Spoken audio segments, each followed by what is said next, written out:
სიზარმაცე რამდენად არის ცოდვა და დანაშაული. ახლა დანაშაულს რაც შეეხება, დანაშაული კი არ არის, სიზარმაცე არის, ესე იგი, სულის ესეთი თვისება, რომ გაზარმაცებულია ადამიანი და მიჩვეულია ამას. უსაქმურობა აზარმაცებს ამას. ერთხელ არ გააკეთებ, ორჯერ, სამჯერ. ხო გახსოვთ ის რო იყო. რაღაცა მუშაობის ხასიათზე დავდექიო და წავალო, წაუძინებ, იქნებ გადამიაროსო. შედეგები რა მოაქვს სიზარმაცეს? არაფერი კარგი. შენ უნდა იშრომო, შექმნა რაღაცა, სხვასაც უნდა გაუნაწილო. ჩვენ ლექტორი ყავდა მამა მაქსიმე ჭანტურია და ნახეთ რას გეუბნეოდა ხოლმე. დაიწყეთ თუ რაღაცა საქმე.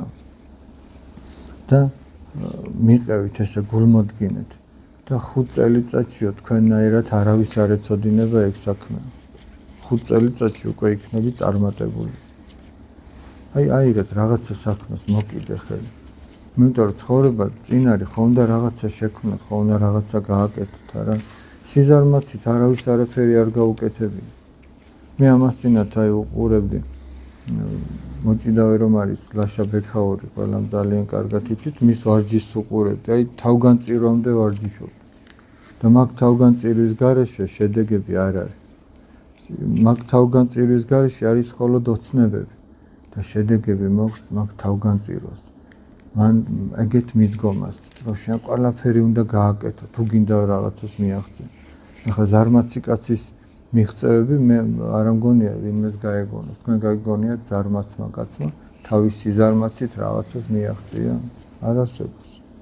ისევ თქვენ თუ გინდათ რამეს მიაღწიო და ეს ყველას უნდა უნდოდეს. სიზარმაცე არ გამოდგება. სიზარმაცეს ჩვენ უნდა ვებრძოლოთ.